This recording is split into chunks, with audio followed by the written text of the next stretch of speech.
October 13th, 1891, in Lambeth, London, 19-year-old sex worker Ellen Donworth suddenly collapsed by the roadside after a brief meeting with a man near Waterloo Road. When the officers arrived, Ellen was in terrible pain, her body convulsing beyond control and her face twisted into a stiff, scary smile. While being taken to St. Thomas Hospital, Ellen said her last words. A man with a black beard and a top hat had given her a bottle of drink with a white powder in it. Then, Ellen died on the way to the hospital, but what she said made the officers suspicious. They did an autopsy and confirmed that she had died from strychnine poisoning. Strychnine, a strong poison that comes from plants. It causes violent muscle spasms, and the victim stays fully conscious through it all. It starts with the face twisting, then spreads to the whole body, and finally the breathing muscles stop working, causing death by suffocation. Later, Ellen's death did not get much attention.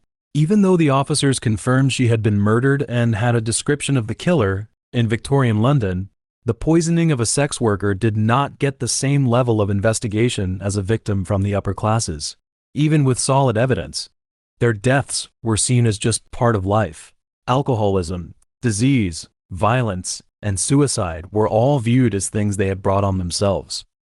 1 week later, another sex worker, 27-year-old Matilda Clover, died at her home in Lambeth after hours of violent convulsions.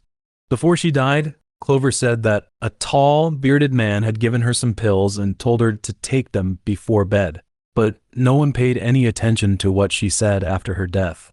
Because of her long-standing alcoholism, her death was simply put down to heart failure caused by alcohol abuse. 5 months later, late at night on April 11th, 1892, a landlady in Lambeth was woken up by screams. She went to check and found two young tenants, 21-year-old Alice Marsh and 18-year-old Emma Shrivel, suffering violent convulsions. Although the two young women were rushed to St. Thomas Hospital, both died on the way. Before she died, Marsh said that on that evening, both of them had met a tall man in a top hat. He had given each of them 3 pills and a can of tinned salmon. 2 women had died in the same way. It was clear that the same person had killed them. In those days, London newspapers began to report heavily on the case, and they gave the killer a name, the Lambeth Poisoner. Because of public pressure, the London police finally started to take the matter seriously, and they found some strange letters. Shortly after Ellen and Clover died, some wealthy and well-known people in London had received oddly worded blackmail letters.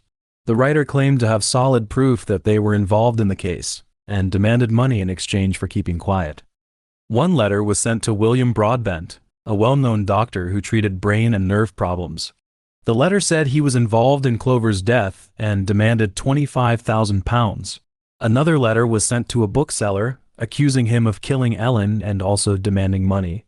Then these letters caught the attention of Scotland Yard, one of the UK's most famous and longest-standing police forces. Scotland Yard was no stranger to such letters.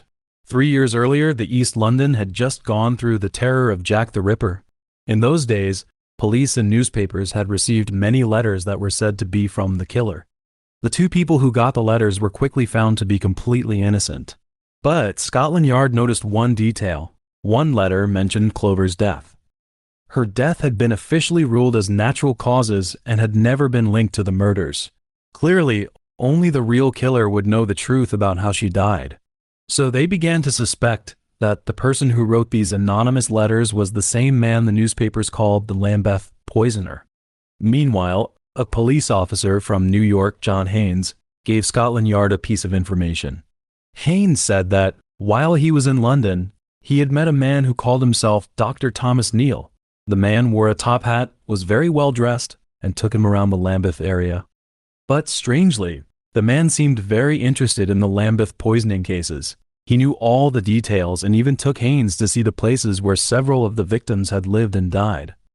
After getting this information, Scotland Yard started watching Neill, and they soon found that Neill often had contact with sex workers. At the same time, through letters with American and Canadian authorities, they found out who Neill really was. He had another past in the United States and Canada, and another name, Thomas Neill Cream. Cream was born in 1850 in Glasgow, Scotland, and moved to Canada as a child. In 1872, he went to medical school at McGill University. His classmates saw him as a vain and spendthrift young man. In 1876, not long after he graduated, Cream met Flora Brooks, the daughter of a hotel owner. He got her pregnant, but he did not want to marry her. He even secretly performed an abortion on her. But the abortion went wrong and nearly killed her. When Brooks's father found out the truth, he confronted Cream with a gun and forced him to marry Brooks. But on the day after the wedding, Cream got on a ship to England. He left behind only a note saying he would keep in touch. In London, Cream studied at St. Thomas Hospital Medical School.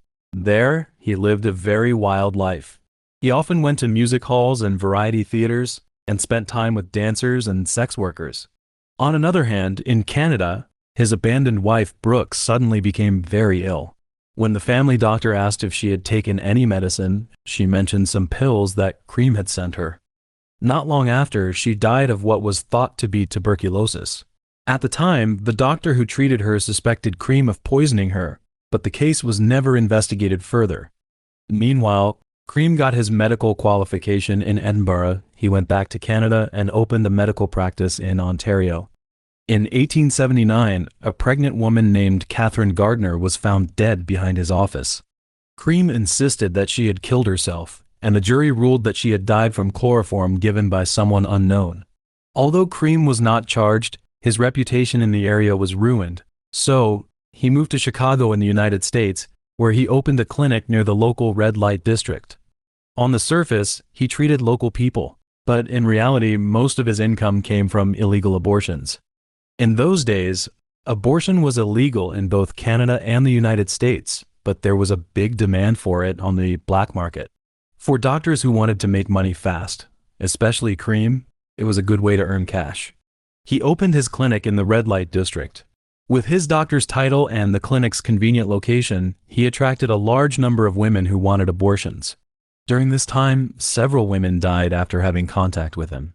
In August 1880, Mary Faulkner died after an abortion. In December, Ellen Stack died after taking birth control pills that Cream had given her. The pills were found to contain strychnine. In April 1881, Alice Montgomery died from strychnine poisoning after an abortion. But because there was not enough evidence, Cream was never charged in any of these cases. He was also selling a special medicine for epilepsy. One of his customers was 61-year-old Daniel Stott. Each time, Daniel would send his 31-year-old wife, Julia, to Cream's clinic to pick up the medicine. But soon, the two of them got involved and started an affair. And then, they came up with a plan to poison Daniel and collect the insurance money. In June 1881, Daniel died after taking the pills Julia had brought back. With Julia's help, the coroner only did a quick check and said Daniel had died of an epileptic seizure. It seemed like the matter was going to go away quietly. But Cream wanted to get more money. He wrote to the coroner, saying that the pharmacist had given the wrong medicine. He demanded that Daniel's body be dug up for an autopsy, and he would help Julia sue the pharmacy for money. At first, the coroner ignored him, but Cream did not give up. He kept contacting the district attorney and insisted on an autopsy. Soon, the district attorney agreed. They re-examined Daniel's body and found strychnine in his stomach. The coroner made the medicine again using Cream's original formula and gave it to a dog, and found that the dose of strychnine was enough to kill the dog within minutes. That meant the problem was not with the pharmacist. It was Cream had purposely added a deadly dose of strychnine to the medicine. In the end, Cream and Julia were arrested. To protect herself, Julia agreed to testify against Cream and put all the blame on him. In November 1881, Cream was sentenced to life in prison and sent to Joliet State Prison in Illinois. According to the sentence, Cream was supposed to spend the rest of his life in prison, but in July 1891, after only 10 years, he was released. The main explanation for how he got out of a life sentence involves corruption and money. Cream's father died in 1887 and left him a large amount of money, and his brother used that money to bribe politicians and prison officials in Illinois. They agreed to reduce his sentence and let him out on parole. Once he was free, Cream traveled to England, arriving in Liverpool on October 1, 1891, 3 years after the Jack the Ripper murders. Then, in the Lambeth area, he called himself Dr. Thomas Neill. and started his killing spree. His way of killing followed a clear pattern. He would go to the red light district, find sex workers as a client, and then give them pills or drinks with strychnine in them. And his choice of this area was not an accident. In those days, Lambeth was one of the poorest parts of London. There was a lot of petty crime and prostitution. The sex workers there were at the very bottom of society. When they missing or died, it often did not get any attention from the public or the police. June 3, 1892, Cream was arrested for the murder of Clover. 10 days later, he was formally charged with the murders of Clover, Ellen, Marsh, and Shrivel, as well as the attempted murder of Louise Harris and several counts of blackmail. Harris was the only woman in the case who had met Cream and survived. She became a key witness for the prosecution. Harris was a sex worker. Cream had approached her in Piccadilly, introduced himself as Dr. Neill, and invited her to dinner and a play. When they parted, he gave her 2 pills and said they would treat the spots on her forehead. For some reasons, Harris became suspicious of this man who was being too nice. She pretended to swallow the pills, and after Cream left, she threw them into the Thames. October 17, 1892, Cream stood trial at the Old Bailey, London's Central Criminal Court. The trial lasted 5 days. The prosecution called Harris, who told the court how she had escaped being poisoned by Cream, and the police records from Canada and the United States also showed his past crimes and his pattern of murder. In the end, the jury took only 10 minutes to find Cream guilty on all charges. He was sentenced to death by hanging. When giving the sentence, the judge said that Cream's cold-blooded acts could only be paid for with his death. On the morning of November 15th, Cream was hanged at Newgate Prison.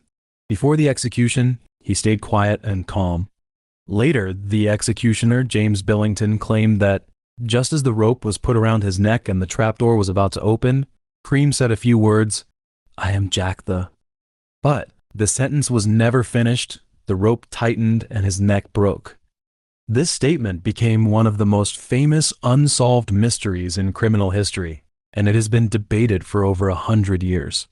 Some people thought Cream was confessing to being Jack the Ripper, but this idea carries almost no weight. Prison records show that while Jack the Ripper was carrying out his murders, Cream was serving his sentence in a prison over 8,000 kilometers away. Furthermore, Cream's method of killing was completely different from Jack the Ripper's. More importantly, apart from Billington's own story, none of the other officers or prison officials who were there said anything about Cream saying any last words. It is much more likely that Billington made the whole thing up, or at least stretched the truth. His goal was probably to make himself famous, so that whenever people talked about Cream or Jack the Ripper, they would remember him as the executioner who hanged Jack the Ripper.